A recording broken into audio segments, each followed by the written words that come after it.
Me and Larry both used to do streaming TV reviews, streaming technology reviews, and we used to go hard. We went hard. Now, here's the thing. Netflix is about to cut down on password sharing. It's not illegal to share your password, but in their terms of service, way back in the day when we was trying to make a comparison between people streaming apps and TV shows from the internet versus Netflix about legality of the issue, one of the primary arguments people would make would be, well, people sharing Netflix passwords is no different from that. And I honestly agree with them. It really is no difference because Netflix terms of service said you are not supposed to be sharing your password, but with one person based on the tier of service you sign up for. Take a look at what they're trying to do, ladies and gentlemen. And we'll talk about where this is going to go because, Larry, I don't think this is going to lead nowhere positive for Netflix. No. Netflix is testing a new feature to clamp down on password sharing. The world's largest streaming service said on Thursday a small number of users will be asked to verify if they share a household with the account holder. It does this by asking for details sent via text message or email, sent directly to the owner. Viewers may delay the verification and keep watching Netflix, but the message may reappear when they return, and they could eventually be required to open a new account to continue streaming. One Netflix spokesperson said this will ensure that people using a certain account have the permission to do so. Netflix's terms of service say users of an account must live in the same household. However, it and other streaming services have declined to broadly crack down on password sharing. Netflix has more than 200 million subscribers globally. It's unclear for now if there are plans for the feature to be implemented more widely. Ladies and gentlemen, I can tell you right now, this shit ain't going nowhere. It's going nowhere. They can try to enforce this all they want to. What they're going to wind up doing is alienating people and sending them right back to the streaming free subs like Kodi and all the apps that get this stuff online for free anyway. You better be glad that at the very least you have someone in-house who's paying for a password.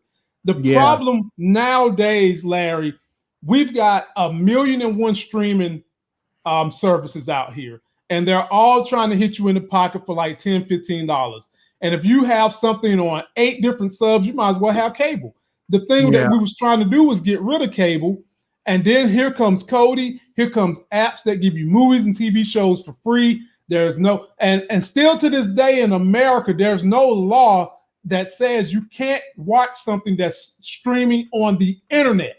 Right. People make the choice to choose Netflix because they like better quality. They like the faster service. They don't want to deal with the buffering, all of that.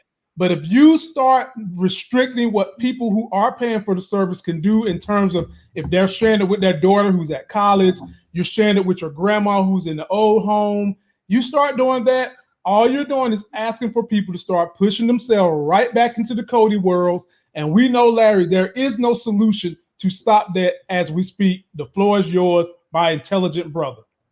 So this is the thing, right? This is where Netflix is. There's a couple things. One, if you share your password, like for instance, I share my password with my brother and my brother's kids, and my wife, obviously. But I mean, my wife and I live in the same household. But what happens if they try and say, oh, well, you can't share it with your brother. He's way out there in California. And so you can't do that. I mean, what happens if somebody just says, well, I have a vacation home in California.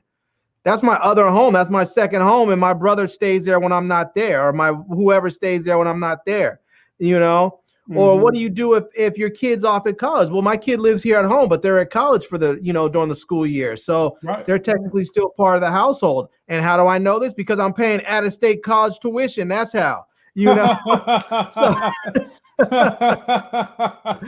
So, I mean, I think this is the wrong time. Right when you have HBO Max and Disney Plus and Amazon Prime Video stepping their game up, and Peacock and Paramount, but all these streaming services are coming for Netflix, and you want to then at this point decide we want to attack our users? I mean, now you should have either done this like a year or two ago, or you need to chalk it up and just say, we're gonna have to ride this one out for at least like the next year or two, until things calm down with all these streaming services, and then we'll go for it. But because I can tell you right now, I pay for Netflix out of pocket. But if they come out and say, sorry, you can't share your password anymore with your brother and his kids, or you can't share with these other people outside your household, I'm going to cancel my Netflix account. I'm going to go change my plan at T-Mobile, and I'm going to get Netflix for free through T-Mobile, and I won't pay the $17.99 or whatever it is a month. You know, I'll just get it free as part of my cell phone plan. And the only reason why I don't do that now is because with that plan, you only get one stream at a time, and I want to be able to have multiple streams. I think right now my plan gives me like 3 streams or 5 streams at a time. So, you know, and Larry, I think one thing that's got them reeling, Netflix has 200 million subscribers. 200, Larry. Disney in 14 months got to 100 million. I think they're feeling the pressure of Disney, like you said, and some of these other streaming services. And I think they're starting to think that, okay, a way that we can recruit this revenue, because Larry, think about this, Netflix is still running a huge debt. They've got one of the most expensive stocks on the market, but they're running some debt because they do invest in their creators, their in-house stuff. But one major reason why people got Netflix was because they knew they could just willy-nilly share that password. And I'm telling you, Netflix, no one can stop the free Fire Stick train of movies and TV shows. The technology is not here yet to stop that. If anything, you should be trying to engage your audience by maybe saying, okay, if you have someone, maybe giving people a deal where they get more people into the service, and maybe they can pay like $1 or something like that. Something for you to try to recruit, some kind of very, very low cost incentive, other than, we're going to restrict 1,100 passwords, and you might wind up cutting into your revenue, having people go jump to Disney Plus, who is beefing up more and more stuff they're putting on their service. Right, and that's not a new business idea. I mean, cell phone companies have been doing that for a while with the whole friends and family thing. It's like, oh, okay, yeah, you could pay $50 a month for each person, and each person individually can pay $50, $60, $70 a month, or you can get all your friends and family together, and you guys can all join one plan and pay $20 a month each. And everybody's on the same plan, and it helps people stay within the plan, because now you're responsible for other people in the plan, because now it's like, okay, well, I have to pay my $20, they have to pay their $20, and they have to pay their $20. It's like sharing rent with someone. Everyone's going to be more likely to stay in, and if somebody starts thinking, well, I kind of want to leave AT&T and go to T-Mobile, they're going to feel more locked in because they're in this friends and family program. So maybe Netflix needs to do something similar to that. But I feel like at the same time, they need to start offering more than what they're offering. It's not that they don't have a lot of content, but what does it say? All I need is ABC.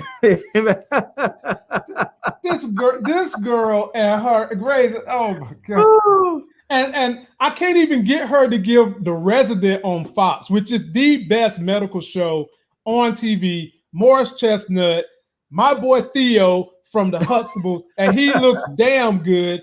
Emily Van Camp, who's also in Falcon Winter Soldier, Matt Krasinski, who was on The Good Wife. This is a hell of a good show, and I can't even get her to even sniff that way. She won't even look at it, Larry, with her eyes closed. Tressa C, whole thing. I can't do Grey's Anatomy. I used to watch it back in the day, and then it just jumped the shark for me. Yeah, so. It drug out, man. I loved it when it first came on too, man. I stopped watching it after Katherine Heigl left the show. That's when I quit watching it. Yeah, I watched it. Yeah, I probably watched maybe one season after she left, and then I was like, nah, I'm out. I'm good. I've seen enough. It got to the point where you used to look forward to the show coming on, and then it was like, did we watch that? And then you realize, like, after a while, you're like, oh, I hadn't caught up on it, and I didn't really care, so you just stopped watching. Boy, y'all funny tonight. Jocelyn said, damn, Netflix, we ain't even got the stimulus check yet.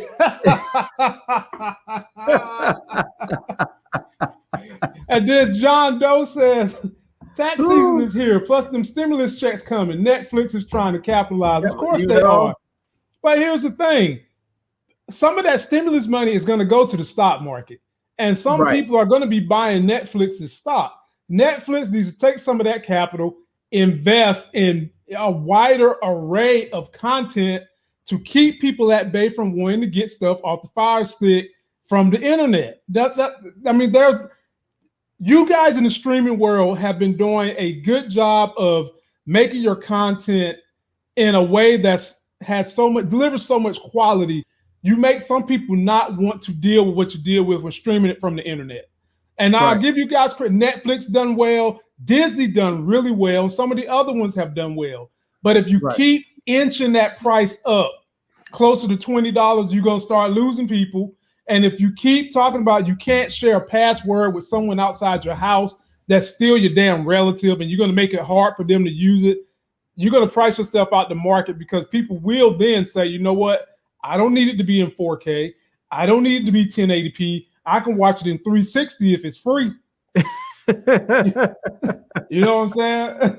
So I mean, I feel you, and I also think that Netflix probably needs to go ahead and get themselves a live TV service, because there's a lot of people out there that still want to have live TV so they can watch their local news, they can watch sports, whatever, but they don't want to pay for a cable package, and some of these other streaming services are too much. When you look at like YouTube TV, which is like, I think it's $60 a month or something like that, and some of the other ones are very similar.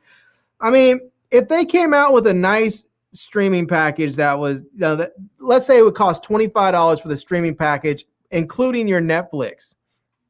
I mean, they would kill with that. They would absolutely kill with that. They already have 200 million subscribers, so they can really make a hard sell to all the networks when it comes to licensing deals. When they start talking about, we can deliver your channel, your network to 200 million homes, we need a price that's going to make it get in 200 million homes. I think they could do it. Right. And like I said, Disney got into 100 million homes, Larry, in 14 months. Yeah, that's amazing. I mean, unbelievable. So we'll pause it with Netflix there. We'll keep an eye on Netflix now. We watching you, Netflix. We watching you, damn Paul. Because eye on you. I'm telling you now, it's too many easy ways to get this stuff for free. You better quit tripping. So